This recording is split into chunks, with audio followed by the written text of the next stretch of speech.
Hey everybody, welcome back to the channel. Today we're going to look at the brand new Sencut Cybrix, as well as the new Sencut Texo. We're just going to touch on this one real quick. This is a very compact, super lightweight EDC fixed blade, if you want to call it that. I would call it mainly a neck knife. The fold over taco style kydex she's set up for that because you have the two eyelets, so it's going to sit nice and flat up against your body. Even got a little push off point right there. Comes with this lanyard tied to it, and you have a tiny little blade, great little box cutter, package opener. Make a quick cut. That's what this thing's for. Skeletonized, super lightweight. These come in at 30 bucks. You can get it with the black wash finish like you see here, and then they also have I think a blasted stone wash finish. You have a full flat ground Wharncliffe blade. That's what they're calling it. I call it a modified Wharncliffe blade. 9CR, 18 MOV stainless steel. Came wicked sharp, and even though it's a very short grind height, it does still come down fairly thin. This would be a great little detail cutter. You can get your finger down at the end of it and make a super fine, precise cut.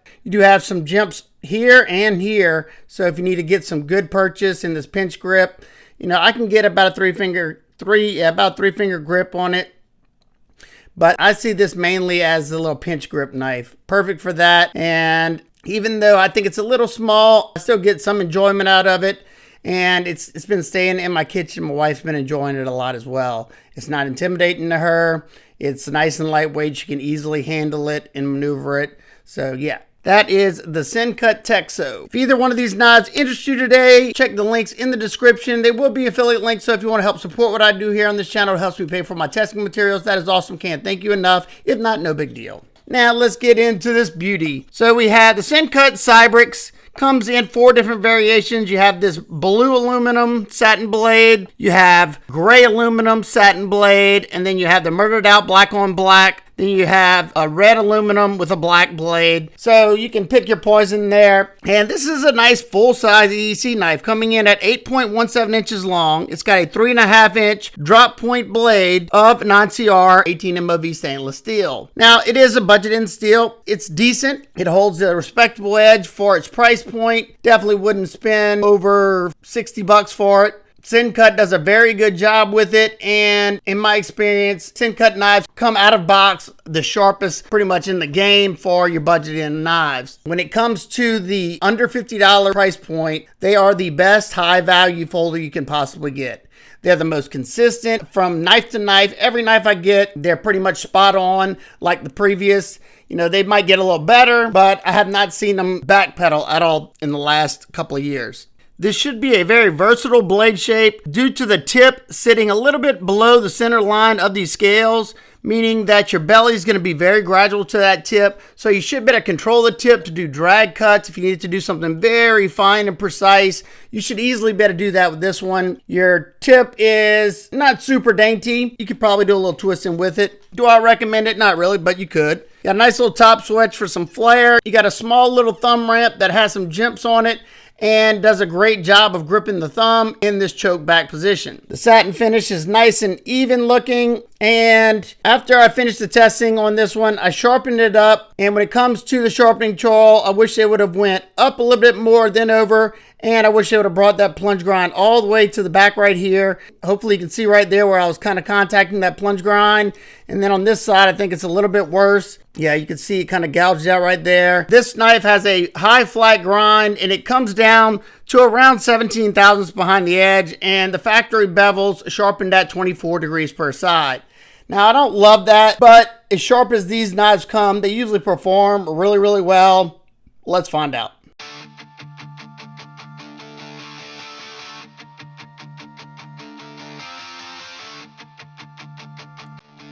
Man, in my opinion, if there was such a thing, I think Sencut should win the sharpest knife out of box award consistently in the 50 and under price point. They always come screaming sharp, and this one is absolutely no exception, slicing so well. And of course it's comfortable because this is light duty stuff, but you have a low tip drop point here so I can make the longer cuts if I need to without sliding out. And yeah, we know it's going to be ground to cut, and this one is, I think it's like 17 thousandths or 18 thousandths, something like that. Nice. Now we're going to test the ergos. We're going to start out with light pressure, see how that edge wants to bite, see if we can make the fine curls. And then I'll slowly start to increase pressure. It was very comfortable all the way until I got to the very end. When I got to the very end, I could feel the bottom butt end of the knife. It was kind of digging into my hand. It wasn't terrible, but I definitely could feel it. Now, onto the 1/2-inch sisal rope. But before I even speed it up, look how fast it's going through this. It doesn't even feel like there's anything there. And it really helps being that you have just that slight belly, so I can do the push down cut. I can do a slicing motion cut. You know, it's going to work pretty much any which way I do it. And it's slicing very, very well. I can only imagine after I finish this, I'm going to probably lay the edge angle back, because I plan on doing some testing on different edge angles for this 9CR, because this one came with a 24 degrees per side edge bevel. Now, being that it's super sharp, it's going to perform very, very well. But I want to see, and I have some ideas, because I've tested a few at 17 degrees, and now I'm going to the 18 degrees. And if I have to, I'll go to 19. And I just want to do this type of stuff, test the edge, make sure there's no, you know, rolling or chipping on the edge at that specific spot. 17 may be a little too thin for 9CR, at least on the two that I've tested so far, because the edges had some roughness to them after I was done this exact amount of stuff. But yeah, this one cut 160 cuts before I ran out of rope. And not testing for edge retention, but man, oh man, did it do good. The 24 degrees, maybe that's why they do it, because it's a much more stable edge for this steel. I don't know, but look at that. Look at that drag cut blasted through it. And that edge feels like it hasn't even cut anything yet.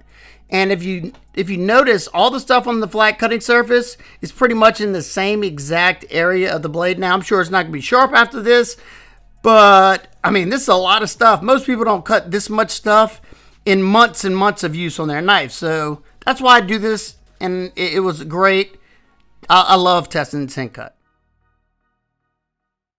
Now let's take a look at the deployment and action of this knife. You have a flipper tab and you have thumb studs. This is a button lock, so the detent's being created by the tension from this button. So your flipper tab's got jumps on the front and the back of it. It's canted back so it's nice and comfortable, and it's sitting right in front of that pivot right there. And I gotta say, they nailed it. This thing rockets out, and then as soon as you release that button, it's a free faller. You can reverse flick. The thumb stud action, outstanding. And then the thwack it makes, I'm guessing because of the aluminum, it has a nice audible thwack to it whenever it locks up and whenever it closes.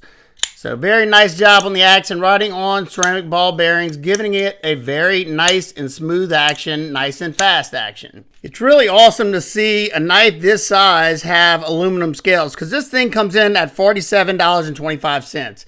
I think that's pretty darn impressive. So you have a nice large slabs of aluminum, and they got a hard anodization on it. Nice, beautiful, big old chamfers going all the way around, so you don't have any sharp areas where you don't want them to be. Now it is just flat scales, and most of the time when you see this arc down there, it's a recipe for a very, very comfortable knife. Now I got to talk about the ergonomics real quick before we go any further. So during the cardboard, of course, that's light duty stuff. It was nice and comfortable. And then whenever I did all the stuff on the flat cutting surface, this thing really, really excelled. You know, the drag cut, it did outstanding. And then all the downward slicing motion cuts, push cuts, all of it outstanding.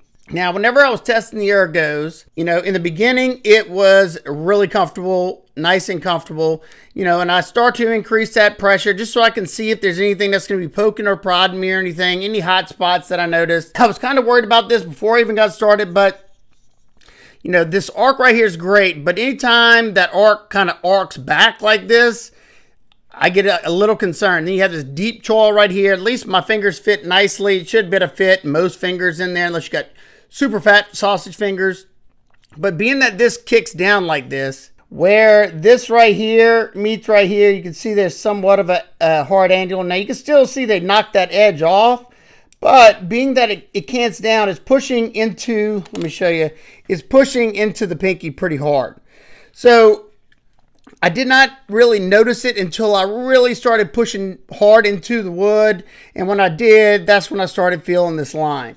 You know, it's going to depend on your hand size. It's going to depend on what you plan on doing with your EDC knife. But if it's a lot of hard push cuts like that, when you're holding the hammer grip, you may eventually start to feel this edge right here, even though it's knocked down. Now, as far as everything else, the clip and all that, where my hand sits, everything else was very, very comfortable. Now, let's close it back up. Your hardware, you have a Torx T8 for your pivot and all your body screws. Gotta love that. Sencut gets it right.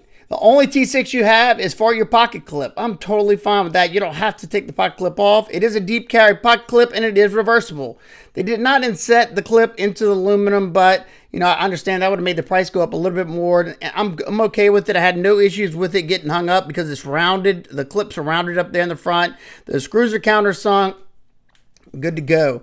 And it's pretty deep. So you might see this little portion right here sticking out. Now, whenever it was in my pocket, this is something I noticed as well. Because of the way they had to cant the clip, because of the curvature of the handle, you can see this is how it wanted to sit in my pocket a lot of the times.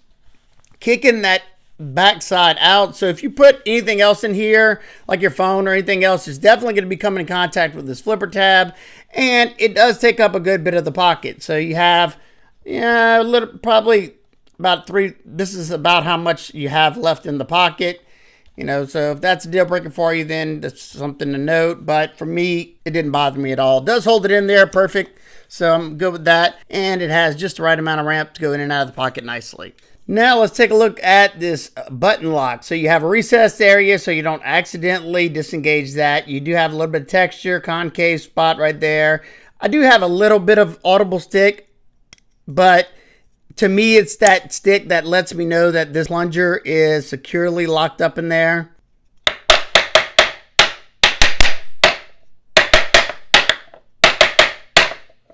Yeah, I was beating on this the other day just to see if I could get it to fail, and very solid button lock.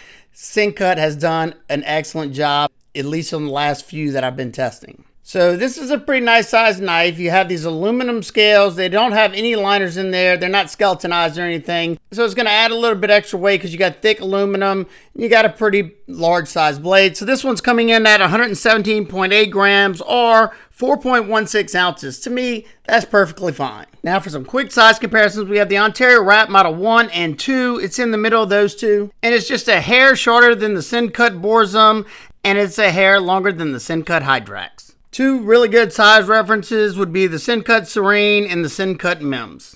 All right, now for my nitpicks and complaints, I wish they would have given us a larger sharpening choil, go up a little bit, then over, and bring that plunge grind all the way to the back so I could have more sharpening life. Now, like I said in the beginning of the video, I did sharpen mine up. It started with a 24 degrees per side edge bevel, and I dropped mine to 18 degrees per side because I'm testing. I'm trying to find the best edge angle for the 9CR and its stability. I think 17 degrees, even though it's one of my favorite edge angles to put on a knife, the 9CR, I don't think it works that great with it. I don't know yet. I got to test a few more knives in it, but I'm basically wanting to see the stability, you know, while still being a good performer. Second, we talked about it. You know, I love the curvature down this way, but if it would have went more like this instead of sloping back up like this, you know, that just causes that caused an issue right here because these are flat scales. Now, it only caused an issue when I was pushing down as hard as I could. So, you know, other than that, it was great. And lastly, the clip's not inset into the aluminum, but at 47 bucks, I'm a-okay with it. And if nothing I talked about is a deal breaker for you and you like the look of this knife, I think you'll absolutely enjoy it. Great worker, good performer, beautiful action, and it's a nice full-size knife. So, who is this knife for? If you're looking for a high-quality, affordable EDC knife that, in my opinion, is aesthetically pleasing, got good materials, and performs very well in pretty much every situation I put it in, the Sencut Cybrix is a fantastic option. The combination of materials, design, smooth and snappy action makes this a standout piece in the under $50 category. I also think that the Sencut Texo could be a good companion to the Cybrix. You know, sometimes you might be in an area where if you pull this knife out, it may scare somebody. But if you pull this little guy out,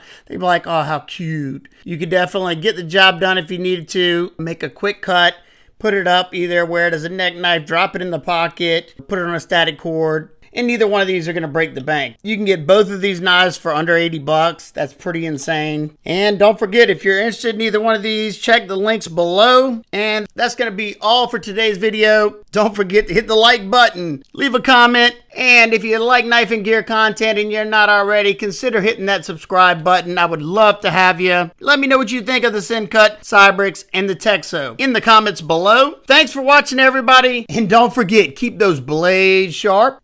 Smile more.